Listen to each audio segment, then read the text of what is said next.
بسم الله الرحمن الرحيم، والصلاة والسلام على سيد المرسلين سيدنا محمد وعلى آله وصحبه ومن تبعه بإحسان إلى يوم الدين. إخواننا الكرام، السلام عليكم ورحمة الله تعالى وبركاته. أزول في اللون أيت ما يسمى. كنجدد معكم اللقاء مرة أخرى بحلقة جديدة كتخص أخبار نادي الوداد الرياضي. قبل ذلك إخواني وأخواتي الكرام، فاتح محرم مبارك سعيد إخواني وأخواتي الكرام لسنة جديدة 1448 هجرية. اللهم إنا نستودعك هذه السنة الجديدة يا رب، اجعلها لنا مليئة بالتوفيق والسعادة، واحفظ لنا من نحب، وحقق لنا ما نتمنى. اللهم اجعل هذا العام لا يضيق لنا فيه صدر، ولا يخيب لنا فيه أمر، ولا يرد لنا فيه دعاء. كل عام وأنتم بألف ألف خير. وكذلك إخواني وأخواتي الكرام، ألف مبروك لكافة الناجحين بالبكالوريا ديال 2026، وبالتوفيق لجميع المستدركين، وحظ موفق للجميع إن شاء الله. بالبداية إخواني وأخواتي الكرام، الفريق مازال كيستعد للمباراة المقبلة اللي غادي تكون بعد غدين إن شاء الله، برسم الجولة 25 من البطولة الاحترافية ضد الفتح الرباطي. الفتح الرباطي اللي أكبر أو أول فريق اللي الوداد الرياضي سجل عليه أكبر عدد من الأهداف في تاريخ البطولة ديال المغرب. كنتمناو على أن الوداد الرياضي يسجل عليه مزيدا من الأهداف غدا إن شاء الله، ونحققوا نتيجة إيجابية ديال 3 بوان، ونخليو الآمال ديال الجماهير ديال الوداد الرياضي ديال الفريق بطبيعة الحال للعب إحدى المنافسات الإفريقية لهذا الموسم. غدا إن شاء الله غادي يعرف كذلك الاحتفال بالرديف ديال الوداد الرياضي بمناسبة التأهل ديالهم للقسم الأول ممتاز هوات تحت قيادة عبد اللطيف النصير. كنتمناو ان شاء الله الوليدات عدد منهم نشوفوهم في الفريق الاول في المواسم المقبله عفوا. فمبروك عليهم. وعلى ذكر الرديف ديال الوداد الرياضي، كاينين بعض الوليدات في الرديف على راسهم المهاجم كوليبالي كيترينيو اليوم مع الفريق الاول بن شريفه. كنتمناو على انه ماشي فقط يغوت عليهم يترينيو، بغيناه يعطيهم دقائق لعب في هذه المباريات الأخيرة. لا أعتقد على أن كوليبالي غادي يكون أسوأ من بن يدر. لا أعتقد على أن كوليبالي غادي يكون أسوأ من الواسطي اللي لعبتيه مهاجم. لا أعتقد على أن كوليبالي غادي يكون أسوأ كذلك من مرافط اللي لعبتيه مهاجم صريح وهو ثقيل بزاف. فكنتمنى من بن شريفة يلتقط الميساجات، لأن داكشي اللي كنشوفوه في الوداد الرياضي، وهذا باجماع الاخوان والاخوات اللي كيتفاعلوا معنا في هذه القناه المتواضعه. فكاين اشياء غير مفهومه باش نكونوا موضوعيين. لعابه اللي كاين عليهم اجماع على ان المستوى ديالهم طايح، كتجي كتلقاهم ديما كيلعبوا. ولاعبين اللي ما كتعطاهمش الفرصه، ارتور المدافع الهولندي اللي حتى هو كان من نجوم، ما غاديش نقولوا من نجوم ديال الوداد الرياضي في كأس العالم للأندية، ولكن راه قدم مباريات جيدة. بالإضافة مع المدافع البرازيلي اللي كنتمنوا أنه يرجع في صحة وعافية، لأنه في فترة التشافي من ديك الإصابة اللي كان وقعت ليه في الركبة. فلا يعقل أن لاعبين كانوا رسميين في كأس العالم للأندية كيجيو دابا كيتحطوا في البونتوش. بغينا غير تفسروا لينا وتشرحوا لينا واش هادشي منطقي ولا ماشي منطقي. بن شريفه الا جيتي باش تبقى تلعب نفس اللعابه اللي كان كيعتمد عليهم بن هاشم ويعتمد عليهم كارتيرون، وجيت انت تلعبهم، ماشي العيب انك تلعبهم. الا كان المردود ديالهم مزيان راه عادي. الا كان المردود ديالهم مزيان وكانوا كيأديو بشكل جيد وقليلي الاخطاء، راه الدنيا هانيه، راه كلشي غادي يكون معاك وغادي يأيدك. ولكن ملي كتشوف ابو الفتح، على ذكر ابو الفتح، تخيلوا معايا ابو الفتح راني كتشرت ليها اخواني واخواتي الكرام، فين ما كيدير شي زبله شي خطا كتلقاه المباراه اللي من بعدها كتلقاه غايب، هكا عندو اصابه. راه سمعنا البارح ما تريناش وما كانش، ما شفناش في التصاور اللي حطاتهم الصفحه الرسميه ديال الوداد الرياضي. وهذا باين بلا راه السيد دار ليهم عاوتاني حكا راني معاد، وراه عيق بهاد القضيه هادي، والله الا عيق، راه الناس كلهم عاقوا بيه بلا راه يمكن في الدار البيضاء ما بقاش باغي يلعب في الدار البيضاء، لانه عارف غادي يتعرض للسب والقذف، لان المستوى ديالو طاح بزاف.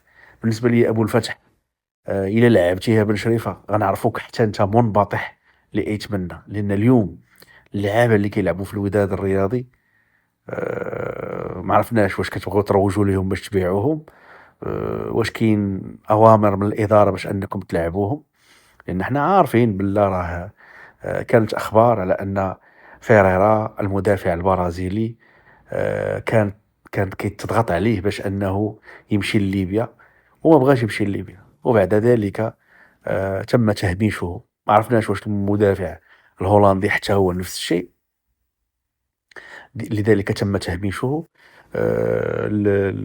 اللاعب ارتور البرازيلي ما يمكنش اصاحبي. انت عندك فاكا اللي المستوى ديالو طاح، ما بقاش داك فاكا اللي يلاه جا دوك المباريات الاولى اللي لعبها، وانت كتبدا تلعب لينا الرايحي صانع العاب، ولا كتبغي تلعب لينا مثلا زياش صانع العاب، مع العلم هو ما كيلعبش داك البوست، ولا كتبغي تلعب لينا مرابط صانع العاب، ولا كتبغي دير شي تخريجه ما كايناش، وانت عندك صانع العاب اصاحبي. على هاد ارتور هذا ما غاديش يكون بنفس السوء ديال هاد اللعابه اللي كتختارهم يلعبوا يكونوا صانعي العاب. وحنا شفنا ارتور لما جا راه تبارك الله راه عنده الدريفه، راه ماشي شي لاعب اللي سيء، ولكن الاسوأ هو انك ما تعطيش فرصه. فبن شريفه الا كنتي فعلا جيتي للوداد باش تنقذ ما يمكن انقاذه، يا اما تكون رجل حقيقي وتطبق داك الشيء اللي كيبان لك خاصو يتصحح، ولا راك تتم متواطئ مع الاداره الحاليه اللي اليوم كنقولوا شي حاجه ماشي هي هذيك. ما يمكنش لعابه كيعاودوا الاخطاء اصاحبي، لعابه كيعاودوا الاخطاء وكتبقى تلعبهم، كتبدا تعتمد عليهم، ولاعبين اخرين ما كتعطاهمش بتاتا فرصه. لذلك اللاعبين اليوم ديال الرديف الا كان فعلا غادي تعطيهم، غادي كيترينيو مع الفرقه، راه ماشي غيجيو يبداو يتصوروا وتحطهم لينا في الصفحه الرسميه ديال الوداد الرياضي، وفي الاخر النجوم لقاو حتى واحد كيلعب ولا تعطيه فرصه. راه كاين باحتو، راه كاين كوليبالي العلالي واخا زيد شويه في البوا، كاين عنان الوردي، هادو راه كاملين تبارك الله منصف، هادو راه كاملين تبارك الله اللي تقدر تعول عليهم، واحسن بكثير من هادو اللي كيعاودوا لنا نفس الاخطاء. والمشكله ماشي هي نفس الاخطاء، وتقلت النفس اصاحبي. تخيل معايا بنادم النفس ما فيهش، كيجرع لك في رجليه والقرينطه ما كايناش، ولا اله الا الله محمد رسول الله. لذلك بن شريفه خصك تلتقط داكشي اللي كيشوفوه الجماهير ديال الوداد الرياضي. انت راك لعبتي الكره زعما، راك لعبتي الكره وانتم كلكم تجمعتوا في ستاف تكنيك، ما يمكنش لاعب صاحبي كيجي كيبدا يعاود لك في الاخطاء وتقبى وما تعطيش فرصه للاعب اخر. واكذب علينا بدا تدوير اللاعبين، ما باش بدا تحط لنا نفس اللاعب يبدا يلعب كل مره كيعطينا نفس المستوى، وكاين اخطاء كارثيه كيداروا. هاد المساله هادي راه ما غادي نرحموكش فيها، وما عمرنا غنحترموك فيها، ودائما غادي نعتبروك انت متواطئ مع هذه الاداره الفاشله. لذلك لا داعي اننا نبقاو ندرقوا الشمس بالغربال، وغادي نبداو نسميو الامور بمسمياتها، لاننا حنا كنا كنتمناو فيكم وكنترجاو فيكم انكم تجيو وتصحوا ما يمكن تصحيحه، وانتم في كل ندوه صحفيه كتبداو علينا هكا غنشتغلوا على الاخطاء ونصحوا. ما شفنا حتى شي تصحيح. التصحيح راه كيبدا من الاختيارات، ما يمكنش لاعب مسالي غنبدا كل مره نبداو ندخلوه حنايا، ما يمكنش بتاتا. لاعبين اخرين ياخذوا الفرصه ديالهم وسالينا الفيلم. لاعب كيدير مستوى رديء جدا، اقل من المتوسط، وكيعاود يلعب، وراه سي نورمال، راه ما كتعطيش داك التشالنج ديال انه يدير واحد المجهود ويبغي يبدل راسو. عارف راسو لا يلعب ولا ما يلعبش ماشي مشكل، وفي الاخر كيبداو يضحكوا علينا حنا في النهايه ديال المباريات بلا حشمه بلا تسحيب. لذلك كنتمناو على ان تكون هناك بعض التغييرات للاعبين الذين يستحقون، واللاعبين اللي داروا اخطاء متكرره غيمشيو يعطيونا باتساع. هو مصدق ديك النهار خرج علينا حنا في ماتش ضد طنجه 3 بوان مشات لينا هكاك، او على الاقليه نقطه مشات بسببه هو، لاننا كنا معادلين وعطاهم كره. ولكن الجماهير ديال الوداد الرياضي راهم ماشي بقاو تابعينه ولا كيحملوه المسؤوليه، رغم انه كان سبب مباشر في تضييع ديك 3 النقاط او على الاقليه نقطه ضد طنجه. علاش؟ لان الناس راه كتفرج في الكره. السيد راه كويري دار ماتشات مزيانين مع الوداد الرياضي، دار خطا راه ما بقاوش شادين فيه. علاش؟ لانه ماشي كثير الاخطاء، ولكن ابو الفتح اللي كل مره كيدير لنا الاخطاء، وفي كل مره فين ما يدير شي زبله كيمشي كينعس كيقول لك راني معات. حنا راه ماشي كناكلوا البرد باش غتجيو تضحكوا علينا نتوما، راه ما يمكنش اصاحبي. افيقوا معانا اصاحبي، راكم تكرفصتوا على هاد الفرقه هادي، واش ما كضربكمش النفس اصاحبي على هاد الفرقه؟ 4 سنين وحنا كنعانيو معاكم اصاحبي. اللي جاي يبدا يضحك علينا حنا، اللي جاي يبدا يدير لنا في البلانات حنايا. علاش زعما؟ وانتوما اللي خير الوداد وفضل الوداد عليكم كتير، فعاود ما تجيو تبداو تصحوا ديال بصح وتفرضوا الشخصيه ديالكم، كتبداو ديروا لنا داك المرض ديالكم اصاحبي. لاعب لا يستحق انه يلعب في الوداد كتبداو نتوما كتبداو تلعبيه كل مباراه، او على قله اللعابه في الدوزيام ايكيب. واسطه يلعب 9، بغيت تلعبيه 11، بغيت تلعبيه 3، بغيت تلعبيه ميليو تيرا، ما يمكنش اصاحبي. مهاجم ما يمكنش اصاحبي، لا يمكن. كنتمناو خير ان شاء الله، وكنتمناو نفوزوا بعد في هذه المباراه ديال الفتح، ولو اننا رحنا فاقدين الامل في الفريق ككل والمحيط ديالو. ولكن غادي نبقاو ندعموا اللوغو ديال الفريق ديالنا، لان ما يمكنش نرضاو اننا في مباراه مصيريه او في مباراه من المباريات ديال الوداد الرياضي اننا نخسروا او نتعادلوا، خصوصا داخل الميدان. فبالتالي كنتمناو على ان تكون هناك شي رده فعل ونفوزوا في هذه المباراه ضد الفتح الرياضي غدا ان شاء الله. المحور الثاني بهذه الحلقه اخواني واخواتي الكرام، بغيت نتفاعل مع واحد الموضوع كيحاولوا يروجوا ليه اليوم بعض الصفحات المارقة ديال الوداد الرياضي، وحاشا واش يكونوا جماهير ديال الوداد الرياضي. اليوم مع اقتراب الجمع العام اللي تم الإعلان عليه من طرف الإدارة الحالية، لأنه غادي يتم من خلاله الاستقالة ديال المسيرين الحاليين ديال المكتب المديري ديال الوداد الرياضي. الجمع العام اللي غيكون في مي جويي بالضبط، في 15 شهر 7 2026، وتاريخ او انتهاء تاريخ ايداع الملفات ديال الناس اللي غيبغيو يجيو يترشحوا للانتخاب بالنسبه للمكتب المديري الجديد ديال الوداد الرياضي. غادي يكون في الاخر ديال هاد الشهر بالضبط في 30 يونيو، يعني ما بقى والو. شفنا بعض الصفحات المارقه كيقول لك اودي الوداد الرياضي، هاد الإدارة هادي دارت بعض الأشياء الجيدة ولكن أخطأت على مستوى التقني. كاين هناك توجه على أن هشام أيتمنى ربما هو اللي غادي يبقى يسير في الوداد الرياضي، وربما يكون هناك مكتب جديد تحت قيادة هشام أيتمنى اللي غادي يكون رئيس مرة أخرى. وهذا هو الصواب، لأن داروا شي حوايج إيجابيين خصوصا على مستوى الديجيتال وعلى مستوى التسويق، وأشياء جيدة دارت على مستوى الوداد الرياضي. آه، خصنا ندعموهم ويحاولوا يصلحوا الأخطاء ديالهم. داكشي اللي اكتسبناه معاهم نحافظوا عليه ويصلحوا الأخطاء ديالهم. اولا بالنسبه للديجيتال ولا التسويق، واش دابا هادشي اللي واقع في الوداد الرياضي هو التسويق؟ حتى من التسويق كتهضروا عليه؟ حتى السيد مشينا لكاس العالم، واش كاين شي حاجه اكثر من كاس العالم؟ واش كاين شي احسن من انك تمشي لكاس العالم؟ واش جا شي مستشهر جبنا معاه الفلوس في هاد كاس العالم؟ واش جاو شي محتضنين دينا معاهم الفلوس في هاد كاس العالم؟ فين هو هاد التسويق؟ هذا هو التسويق.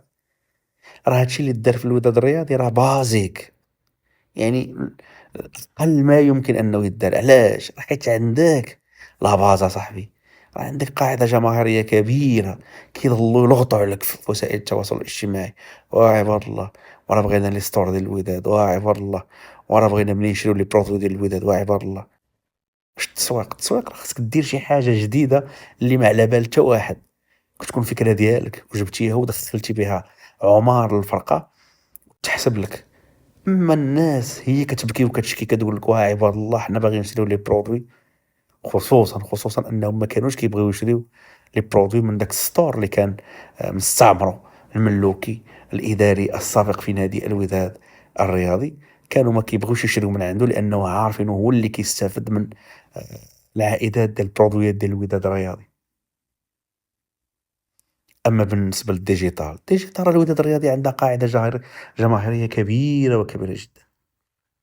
أقل شيء هو أنك تحاول أنك تحسّن الصورة ولي فيديو كذا على مستوى وسائل التواصل الاجتماعي، ولو أن كاين عدد كبير من الأخطاء اللي شفناهم، كلاشات اللي فيهم قلة الحياء، جُمل اللي ما عندهم علاقة بالوطنية، بعض الفيديوهات اللي غير موفّقين، خصوصًا داك الفيديو ديال المترجي اللي فاش يلاه جا بارك أنا رجعت. فين رجعت يا المترجي؟ بغينا نعرفوك فين كنت ناعس ما شفنا فيك والو، راكم كتعرفوني، اش كنعرفو فيك اخويا؟ حنا كنتسناو فيك باقيين كنتسناو فيك المترجي باقي ما حتى حاجة ما شفناها معاك. وواحد الفيديو آخر ديال لاميرات، فين هو لاميرات؟ ها هو دابا كلشي دابا ما عندوش مع لاميرات، ملي كيشوفوا لاميرات كيضحك وكيجر علينا في رجليه وكيتير الأخطاء. يا ريت كون ما جاش لاميرات. والكوارية اللي كان خصنا نتعاقدوا معاهم هما اليوم يروج لهم على انهم غيمشيو للاهلي ولا غيمشيو فراقي اخرين، فراقي اللي بدات كتخدم وبدات كتوجد راسها وكتقلب على المدربين. الراحولي في تصريح الرئيس ديال الاولمبيك اسفي كيقول على ان كاين هناك مفاوضات جاريه مع الاهلي المصري باش الراحولي يمشي للاهلي المصري. اما الدولك الراحولي، وبلا ما نهضروا على بعض اللاعبين اللي داتهم لك الجيش وكذلك بركان الجيش راهم وقعوا عقد مبدئي مع فافا الودادي السابق اللي مشى فابور للزمامرة. على ذكر الزمامرة راه مشى كل مرة كيمشيو لها لاعبين ما عرفناش كيمشيو فابور وكيمشيو بريطي فابور. فاتحي حنا اللي خاصنا أجنحة مصيفطين فاتحي مصيفطين إنزو، خصنا ميليو تيران أوفونسيف أو صانع ألعاب. الزمراوي صيفطنا إعارة. مهاجم خصنا مهاجم مصيفطين مواليمو لسيمبا التنزاني. عندك لاعب في المستوى أوبينغ مصيفطيه وجايب واحد مسالي توميسون. اش من تسويق؟ هذا هو التسويق؟ بالله عليكم هاد الناس دابا اللي كتروجوا ليهم وباغيين يتمنى يبقى، واش اخباركم لاعبين تم الضغط عليهم باش يمشيو لليبيا صحة، وملي ما بغاوش يمشيو ما بقاوش كيلعبوا في الوداد؟ واش هاد الناس هادو باغيين المصلحة ديال الفرقة؟ إلا هاد الناس هادو كيقلبوا على المصلحة ديال الفرقة، صافي السيد ما بغاش يمشي، جبتي ليه اوفر ما بغاش يمشي، ما تضغطش على المدرب باش ما يلعبوش، لأن الفرقة هي اللي غادا تأدي الثمن. ها هي الوداد دابا هي اللي أدات الثمن. وفيريرا ملي احتاجيناه لأنه كان فاقد التنافسية مسكين تهرس وهو مشى ليه العام. والمدافع الهولندي ما تيلعبش. واش يعني ما هاد الناس اللي ترشحوا دابا في الوداد الرياضي غير جاو بغاو يترشحوا، خصنا نتصنتوا ليهم صافي. ملي غيسالي تاريخ الإيداع غنتسناو ديك كان الجور نشوفوهم شنو غيديروا، شنو هما الأفكار ديالهم، شنو هما المشاريع ديالهم، ونشوف واش غيخدموا للوداد الرياضي ولا ما غاديش يخدموا. ولا بغا نبداو طيحوا علينا في الدل عاوتاني. السيد كيقول لكم أنا غادي نمشي في حالاتي، غادي خصني نمشي، غداو طلبوا فيه عافاك بقى، عافاك بقى عافاك الله يرحم الوالدين باش يبدا يعايركم بها. واش اخباركم بعض المنخرطين الموالين ليه بداو كيقترحوا على ان الفلوس اللي كيتسالاو الوداد الرياضي ياخذها كاسهم ديال نادي الوداد الرياضي، يعني السيد عارف اش كيدير. والله ما كاينش اللي خرج على هاد الفرقة قد بعض الجماهير المراض وبعض الصفحات المريقية اللي كيروجوا للأخطاء ويروجوا للمرقة ويروجوا للفشل والمنبطحين. فين ما كان شي منبطح ولا فاشل كيجيبوه يفرضوه علينا، فرضتوهم علينا دابا هما خرجوا الفرقة في الحيط، و ودابا باغيين نبداو نطلبوا فيهم مع العلم أنكم كنتو مؤخرا كنتو كتطالبوا أنهم يمشيو بحالاتهم. وكاين اللي كيقول لك ربما سعيد الناصري ياخذ براءة في هاد الشهر هذا، وربما يقدر حتى هو يرشح راسو في ال يعني الناس اللي بغيو يترشحوا كمسيرين مستقبليين للوداد الرياضي من خلال الجمع العام المقبل. يعني كل كيلغي بالغاء إخواني وأخواتي الكرام، والمنخرطين في دار غفلون، المنخرطين اللي كانوا كيهضروا بزاف وكثيري البلاغات. فينكم؟